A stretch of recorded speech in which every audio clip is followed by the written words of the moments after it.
మ్మ్. అందరికీ నమస్కారం. ఈనాటి మన డీప్ డైవ్లోకి స్వాగతం. ఈరోజు మనం ఒక అత్యంత ఆసక్తికరమైన సాంకేతిక ప్రయాణం గురించి మాట్లాడుకోబోతున్నాం. అవును, ఇదొక అద్భుతమైన టాపిక్. ఒక భారీ ఇనుప యంత్రాన్ని కేవలం కొన్ని సంఖ్యలు మరియు లాజిక్ ద్వారా ఎలా కంట్రోల్ చేస్తారు అనేదే ఈనాటి మన ప్రధాన అంశం. ఖచ్చితంగా. అదే ఎన్సి పార్ట్ ప్రోగ్రామింగ్ అంటే న్యూమెరికల్ కంట్రోల్, సంఖ్యల ద్వారా యంత్రాన్ని నియంత్రించడం.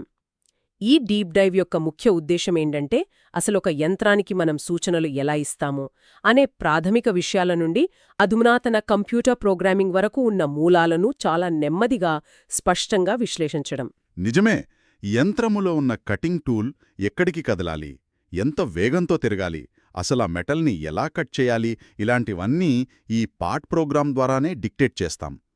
ఈరోజు మనం వాడే ప్రతి వస్తువు, ఆటోమొబైల్స్ నుండి ఏరోస్పేస్ పార్ట్స్ వరకు ఈ టెక్నాలజీ పునాదిపైనే తయారవుతున్నాయి. సరే, దీన్ని కొంచెం విడమర్చి చూద్దాం. అసలు ఈ ప్రోగ్రామ్ను తయారు చేసే వ్యక్తిని, అంటే ఆ పార్ట్ ప్రోగ్రామర్ని తీసుకుంటే వారు కేవలం కంప్యూటర్ ముందు కూర్చునే కోడర్ మాత్రమేనా? కాదు, ఏం మాత్రం కాదు.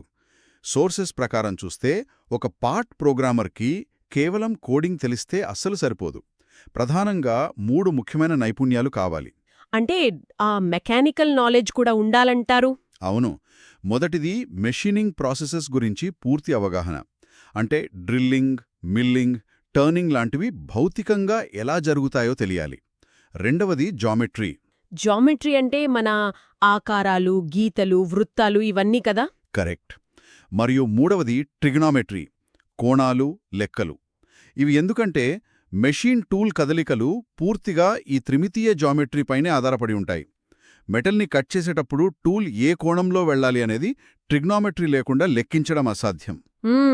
అంటే కేవలం లాజిక్ రాయడం మాత్రమే కాదు, భౌతిక ప్రపంచంలో ఆ యంత్రం ఎలా ప్రవర్తిస్తుందో ముందే ఊహించగలగాలి. ఖచ్చితంగా. ఒక చిన్న గణిత పొరపాటు జరిగినా లక్షల రూపాయల విలువైన మిషన్ లేదా ఆ వర్క్ పీస్ పూర్తిగా పాడైపోతాయి. ఇది చాలా బాధ్యతతో కూడుకున్న పని. సరే, ఇప్పుడు ఈ ప్రోగ్రాం అంతా తయారు చేశారు అనుకుందాం. దాన్ని మిషన్ కంట్రోల్ యూనిట్కి, అంటే ఎంసీయూకి ఎలా పంపుతారు? ఇక్కడ చారిత్రక నేపథ్యం చాలా ఆసక్తికరంగా అనిపించింది నాకు. ఆ పాత పద్ధతుల గురించి చదివితే నిజంగా ఆశ్చర్యం కలుగుతుంది. అప్పట్లో ఈ డేటాని పంపడానికి వాడిన ప్రధాన సాధనం పంచ్డ్ టేప్. అంటే రంధ్రాలు చేసిన ఒక టేప్. ఈఐఏ అంటే ఎలక్ట్రానిక్స్ ఇండస్ట్రీస్ అసోసియేషన్ వారు ప్రమాణీకరించిన ఒక ఇంచ్ వెడల్పున్న టేప్ కదా అది? అనును, ఖచ్చితంగా 1 ఇంచ్ వెడల్పు. అయితే ఈ టేప్ని దేనితో తయారు చేసేవారనేది ఒక ముఖ్యమైన విషయం. మనం కేవలం ప్రోగ్రామ్ని టెస్ట్ చేయాలనుకుంటే మామూలు పేపర్ టేప్ వాడేవారు. పేపర్ టేప్ అంటే త్వరగా చిరిగిపోతుంది కదా? ఫ్యాక్టరీ వాతావరణంలో అదెలా నిలబడుతుంది? అందుకే ప్రొడక్షన్ ఫ్లోర్లో, అంటే నిజంగా మిషన్ మీద పని జరిగేటప్పుడు పేపర్ వాడేవారు కాదు. దానికి బదులుగా మైలార్ కోటెడ్ అల్యూమినియం లేదా ప్లాస్టిక్ లాంటి చాలా బలమైన మెటీరియల్స్ వాడేవారు.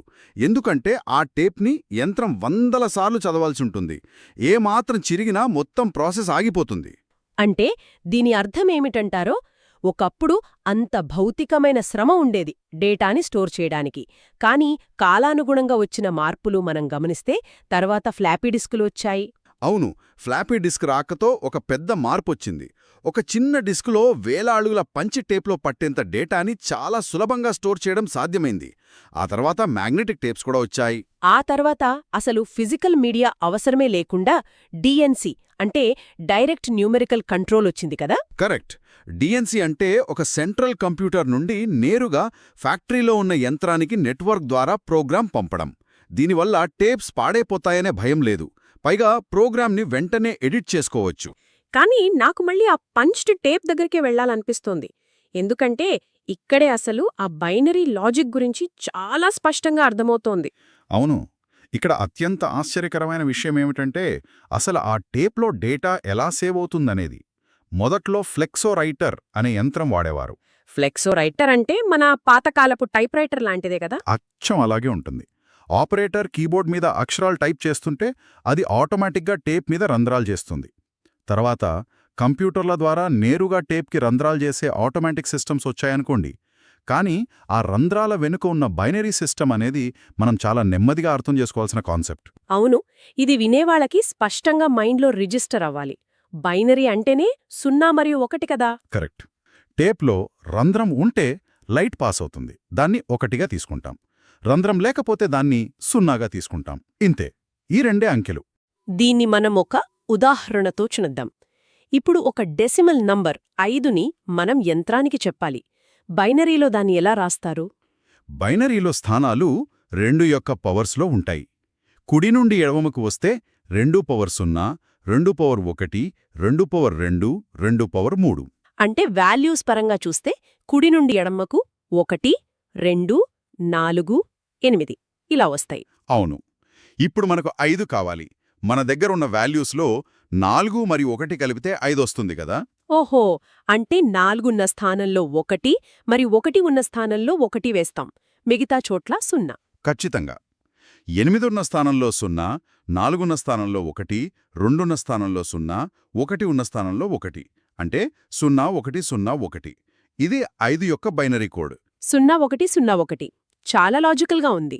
దీన్నే టేప్ మీద రంధ్రాలుగా మారుస్తారా? అవును. అయితే ఆ టేప్లో మొత్తం 8 నిలువు వరుసలు అంటే 8 కాలమ్స్ ఉంటాయి. అంటే మరిన్ని కాంబినేషన్స్ కావాలి. అందుకే 8 కాలమ్స్ వాడారు. అర్థమైంది. అయితే ఈ 8 వరుసలలో ఆ 5వ వరుస గురించి సోర్సెస్లో ఒక అద్భుతమైన కాన్సెప్ట్ చెప్పారు. అదే పారిటీ చెక్. పారిటీ చెక్ అనేది నిజంగా ఒక బ్రిలియంట్ ఎర్రర్ డిటెక్షన్ సిస్టమ్. యంత్రం చదివేటప్పుడు డేటా తప్పుగా చదవకుండా ఆపడానికి పెట్టిన లాజిక్ ఇది. అంటే ఇది ఎలా పనిచేస్తుందో ఒక టీచర్లాగా కొంచెం విడమర్చి చెప్పండి. తప్పకుండా. దీనికోసం ఒక సింపుల్ రూల్ పెట్టుకున్నారు. టేప్లోని ప్రతి అడ్డు వరుసలో తప్పనిసరిగా బేసి సంఖ్యలో అంటే ఆడ్ నంబర్లో మాత్రమే రంధ్రాలుండాలి. అంటే 1, 3, 5, 7 రంధ్రాలుండాలి. ఒకవేళ సరి సంఖ్యలో అంటే ఈవెన్ నంబర్లో ఉంటే ఏమవుతుంది? యంత్రం దాన్ని ఎర్రర్గా భావించి వెంటనే ఆగిపోతుంది. ఇప్పుడు ఇందాక మనం మాట్లాడుకున్న 5 నంబర్నే మళ్ళీ తీసుకుందాం. దాని బైనరీ కోడ్ 0101 కదా. అవును, ఇందులో 2 1లున్నాయి. అంటే 2 రంధ్రాలు. కరెక్ట్. 2 అనేది సరి సంఖ్య. రూల్ ప్రకారం బేసి సంఖ్యలో రంధ్రాలుండాలి. అందుకే ఆ 5వ కాలంలో అదే పారిటీ కాలంలో కావాలని ఇంకొక రంధ్రం కలుపుతారు. అప్పుడు మొత్తం 3 రంధ్రాలవుతాయి. 3 అనేది బేసి సంఖ్య. సిస్టమ్ యాక్సెప్ట్ చేస్తుంది. వావ్! ఇది చాలా సింపుల్ అండ్ ఎఫెక్టివ్. ఒకవేళ 7 నంబర్ తీసుకుంటే దాని బైనరీ 0, 1, 1, 1 కదా. ఇందులో ముందే 3 రంధ్రాలున్నాయి. అవును. 3 అనేది ఇప్పటికే బేసిస్ సంఖ్య. కాబట్టి ఆ నంబర్కి 5వ కాలంలో పారిటీ రంధ్రం కలపాల్సిన అవసరం లేదు. ఈ లాజిక్ వల్ల ఒకవేళ కేప్ పాడైపోయి ఒక రంధ్రం మిస్ అయినా మొత్తం సంఖ్య సరి సంఖ్యగా మారిపోయి మెషీన్ ఆగిపోతుంది. డ్యామేజ్ జరగదు. ఇక్కడే అసలు ఆసక్తికరమైన విషయం దాగి ఉంది. భౌతికమైన ఒక రంధ్రం ద్వారా ఇంత లాజిక్ని నడిపించడం అద్భుతం. సరే, ఇప్పుడీ కోడ్స్ అన్నీ కలిపి యంత్రానికి సూచనలుగా ఎలా మారతాయి? దీని నిర్మాణాన్ని చూస్తే ఒక భాషా నిర్మాణంలాగే అనిపిస్తోంది. ఖచ్చితంగా ఇదొక భాషే. మన ఇంగ్లీష్ గ్రామర్ లాగే ఉంటుంది. ఇందాక మనం మాట్లాడుకున్న 0 లేదా 1ని బిట్ అంటాం. అది అతి చిన్న యూనిట్ అన్నమాట. అవును. కొన్ని బిట్స్ కలిస్తే ఒక క్యారెక్టర్ అవుతుంది. అంటే ఒక అక్షరం లేదా సంఖ్య. ఆ క్యారెక్టర్స్ అన్నీ ఒక నిర్దిష్టమైన క్రమంలో కలిస్తే ఒక వర్డ్ అవుతుంది. వర్డ్ అంటే పదం. కరెక్ట్. ఇక్కడ వర్డ్ అంటే ఒక ఎక్స్ కోఆర్డినేట్ కావచ్చు, లేదా ఫీడ్ రేట్ కావచ్చు. ఇలాంటి కొన్ని వర్డ్స్ అన్నీ కలిపి ఒక బ్లాక్గా ఫామ్ అవుతాయి. ఒక బ్లాక్ అంటే యంత్రానికిచ్చే ఒక పూర్తి సూచన. మనం ఒక వాక్యం రాసి చివర్లో ఫుల్ స్టాప్ పెట్టినట్టు ఆ బ్లాక్ పూర్తయింది అని మెషీన్కెలా తెలుస్తుంది? దానికోసం ఈఓబి అంటే ఎండ్ ఆఫ్ బ్లాక్ అనే ఒక ప్రత్యేకమైన క్యారెక్టర్ని ప్రతి బ్లాక్ చివర్లో వాడతారు. అది రాగానే మెషిన్కి ఆ ఇన్స్ట్రక్షన్ అయిపోయింది అని అర్థమవుతుంది. ఈ ఎన్సీ వర్డ్స్లో వాడే కొన్ని ముఖ్యమైన కమాండ్స్ గురించి మనం తప్పకుండా మాట్లాడుకోవాలి. ఎందుకంటే ఇవే మొత్తం మెషీన్ని నడిపిస్తాయి కదా. ఉదాహరణకు ఎన్ వర్డ్. ఎన్ అంటే సీక్వెన్స్ నంబర్. ఇది జస్ట్ ఒక లైన్ నంబర్ లాంటిది. ప్రోగ్రామ్ని చదువుకోవడానికి వీలుగా ఉంటుంది. కానీ అసలైన యాక్షన్ మొదలయ్యేది జీ వర్డ్తో. G command? ప్రిపరేటరీ కమాండ్ అంటారు దీన్ని. అవును. ఉదాహరణకు G02 అని ఇస్తే టూల్ క్లాక్వైజ్ డైరెక్షన్లో వృత్తాకారంగా కదలాలని మెషిన్కి ముందే ప్రిపేర్ చేస్తుంది. ఆ కదలిక ఎక్కడి వరకు వెళ్ళాలి అనేది ఎక్స్, వై, జెడ్ కోఆర్డినేట్స్ చెప్తాయి. ఆ టూల్ ఎంత వేగంగా ముందుకు వెళ్ళాలి అనేది ఫీడ్ రేట్ కదా, దానికోసం ఎఫ్ వర్డ్ వాడతారు. కరెక్ట్. ఎఫ్ వర్డ్ ఫీడ్ రేట్ని కంట్రోల్ చేస్తే ఎస్ వర్డ్ స్పిండిల్ స్పీడ్ని కంట్రోల్ చేస్తుంది. అంటే టూల్ ఎంత స్పీడ్గా తిరగాలి అనేది ఎస్ వర్డ్ అన్నమాట. మరి టీ వర్డ్ అనేది టూల్ ఎంపిక కోసమేనా? అవును, మెషీన్లో చాలా టూల్స్ ఉంటాయి కదా, అందులో ఏ టూల్ కావాలి అనేది టీ వర్డ్ డిసైడ్ చేస్తుంది. ఇక ఆఖరిది చాలా ముఖ్యమైనది, ఎం వర్డ్. అంటే మిస్లేనియస్ ఫంక్షన్స్.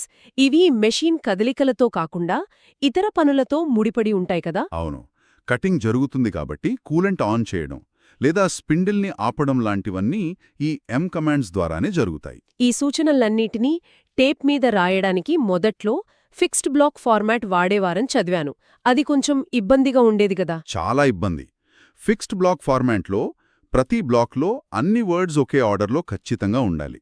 వాల్యూ మారకపోయినా మళ్ళీ రాయాలి. అందుకే తర్వాత వర్డ్ అడ్రస్ ఫార్మాట్కి మారారు. ఇందులో ప్రతి వాల్యూకి ముందు ఆ అక్షరం రాస్తాం కాబట్టి ఏది మారాలో అది మాత్రమే ఇస్తే సరిపోతుంది. ఇది చాలా ఫ్లెక్సిబుల్గా ఉంటుంది. అవును, మోడర్న్ ఎన్సీ ప్రోగ్రామింగ్కి ఇదే స్టాండర్డ్ అయిపోయింది. ఇదంతా వినడానికి చాలా బావుంది. కానీ ప్రాక్టికల్గా ఆలోచిస్తే సంక్లిష్టమైన ఆకృతులున్నప్పుడు, ఉదాహరణకు ఒక ఏరోస్పేస్ వింగ్ డిజైన్ లాంటిదున్నప్పుడు, మనుషులు కూర్చొని ఈ కోఆర్డినేట్స్ అన్ని మాన్యువల్గా లెక్కలు వేయడం ఎంత కష్టం? దీన్ని మనం ఒక పెద్ద కోణంలో చూస్తే అది అసాధ్యమనే చెప్పాలి. వేలాది పాయింట్స్కి ట్రిగ్నామెట్రీ క్యాల్కులేట్ చేయడానికి ఒక మనిషికి ఎన్నో నెలలు పడుతుంది. ఇక్కడే మనకు కంప్యూటర్ సహాయం అవసరమైంది. అదేనా కంప్యూటర్ అసిస్టెడ్ పార్ట్ ప్రోగ్రామింగ్ అంటే? అవును, ఆ సంక్లిష్టతను అధిగమించడానికి ఏపీటీ అనే భాషను డెవలప్ చేశారు. ఏపీటీ అంటే ఆటోమేటికలీ ప్రోగ్రామ్డ్ టూల్స్. ఇది చూస్తుంటే ఒక సాధారణ ఇంగ్లీష్ భాషలాగే అనిపిస్తుంది. మ్యాథ్స్తో కాకుండా ఇంగ్లీష్ పదాలతో డిజైన్ని వర్ణించడం. ఇందులో 4 రకాల స్టేట్మెంట్స్ ఉంటాయి కదా? కరెక్ట్. మొదటిది జామెట్రీ స్టేట్మెంట్స్. వీటి ద్వారా ఆ ఆకారం యొక్క పాయింట్స్, లైన్స్, సర్కిల్స్ని డిఫైన్ చేస్తాం. ఆ తర్వాత మోషన్ స్టేట్మెంట్స్. మోషన్ అంటే కదలిక. అంటే టూల్ ఆ ఆకారం మీద ఎలా కదలాలో చెప్పడం. ఇక్కడ నాకు ఆ drive surface, part surface, check surface అనే కాన్సెప్ట్ చాలా బాగా నచ్చింది. అదొక powerful way of guiding the tool. Tool ఒక సర్ఫేస్ వెంబడ వెళ్తున్నప్పుడు ఎక్కడ ఆగాలో చెప్పటానికి చెక్ సర్ఫేస్ని ఒక బౌండరీలాగా వాడతాం. అంటే ప్రోగ్రామర్ కేవలం రూట్ మ్యాప్ ఇస్తే చాలు, లెక్కలన్నీ ఆ ఏపీటీ సాఫ్ట్వేర్ చూసుకుంటుందన్నమాట. మిగతా 2 స్టేట్మెంట్స్ ఏంటి? మూడవది పోస్ట్ ప్రాసెసర్ స్టేట్మెంట్స్. ఇవి స్పీడ్స్, ఫీడ్స్ని కంట్రోల్ చేస్తాయి. ఇక 4వది యాక్సిలరీ స్టేట్మెంట్స్. వీటి ద్వారా మనం వాడే కట్టర్ యొక్క సైజ్ లాంటివి డిఫైన్ చేస్తాం. ఈ కట్టర్ సైజ్ అనే విషయమే చాలా ముఖ్యమనిపిస్తోంది. సోర్సెస్లో కట్టర్ ఆఫ్సెట్ కంప్యూటేషన్ గురించి ఉంది కదా, కంప్యూటర్ ఈ పనిని ఎలా సులభతరం చేస్తోంది? ఇది చాలా ప్రాక్టికల్ ప్రాబ్లం. మనం గీయాలనుకున్న లైన్ మీద కట్టర్ సెంటర్ని పెట్టి కట్ చేస్తే ఆ కట్టర్ మందం వల్ల వస్తువు ఎక్కువ కట్ అయిపోయి చిన్నదిగా అయిపోతుంది. అవును, మనం ఒక లావుపాటి స్కెచ్ పెన్తో గీసినట్టు. ఖచ్చితంగా. కాబట్టి కట్టర్ వ్యాసార్థాన్ని బట్టి టూల్ పాత్ని కొంచెం పక్కకి జరపాలి. ఒక కాంప్లెక్స్ కర్వ్ మీద మనిషి మాన్యువల్గా ఈ ఆఫ్సెట్ని క్యాల్కులేట్ చేయడం చాలా కష్టం. కంప్యూటర్ దాన్ని సెకన్లలో క్యాల్కులేట్ చేసి ఖచ్చితమైన టూల్ పాత్ని జనరేట్ చేస్తుంది. ఆ తర్వాత ఆ డేటాని పోస్ట్ ప్రాసెసర్కి పంపుతుంది. ప్రపంచంలో ఎన్నో రకాల మెషీన్స్ ఉంటాయి. ఒక్కోదానికి ఒక్కో భాష అర్థమవుతుంది కదా? అవును, ప్రతి మెషీన్కి ఒక స్పెసిఫిక్ కంట్రోలర్ ఉంటుంది. పోస్ట్ ప్రాసెసరే ఈ జనరల్ డేటాని ఆయా మెషీన్లకు తగ్గట్టుగా కస్టమైజ్డ్ జీకోడ్ లాగా మారుస్తుంది. ఇదంతా ఒక బ్యూటిఫుల్ ఆటోమేటెడ్ వర్క్ఫ్లో. ఈ మొత్తం ఎపిసోడ్ని సారాంశీకరిస్తే, టేప్కి వేసిన ఒక చిన్న రంధ్రం దగ్గర నుండి ఏపీటీ లాంటి కంప్యూటర్ భాషల వరకు యంత్రాల నియంత్రణ ఎలా సాగిందో నేర్చుకునేవారికి చాలా ఉత్సాహంగా అర్థమై ఉంటుంది. అదొక అద్భుతమైన ప్రయాణం. అవును, కానీ ఇదొక ముఖ్యమైన ప్రశ్నను లేవనెత్తుతుంది. సోర్స్ మెటీరియల్ చివర్లో పేర్కొన్న విధంగా భవిష్యత్తు గురించి ఆలోచిస్తే. ఏంటి ఆ ప్రశ్న? ప్రస్తుతం కంప్యూటర్ అసిస్టెడ్గా ఉన్న ఈ ప్రోగ్రామింగ్ భవిష్యత్తులో కృత్రిమ మేధస్సు అంటే ఏఐ ఆధారిత తార్కిక నిర్ణయాలు తీసుకునే స్థాయికి చేరుకుంటే ఏమవుతుంది? మనం ఒక 3D డిజైన్ ఇస్తే చాలు, టూల్ ఎంపిక నుండి స్పీడ్, ఫీడ్ నిర్ణయాల వరకు సిస్టమే స్వయంగా చేసుకునే భవిష్యత్తు వస్తే అసలు ఆ పార్ట్ ప్రోగ్రామర్కి మెషీనింగ్ ప్రాసెస్ గురించి తెలుసుకోవాల్సిన అవసరమే లేకుండా పోతుందా? ఇది చాలా లోతైన ఆలోచన. ఒకవేళ టెక్నాలజీనే ఆ నిర్ణయాలు తీసుకుంటే యంత్రాల తయారీ రంగంలో మనిషి యొక్క నైపుణ్యాల స్థానం ఏమిటి అన్నది ఒక పెద్ద ప్రశ్నార్థకమే. ఈ ఆలోచనతోనే ఈనాటి మన సమగ్ర విశ్లేషణను ముగిద్దాం. వింటున్నందుకు ధన్యవాదాలు.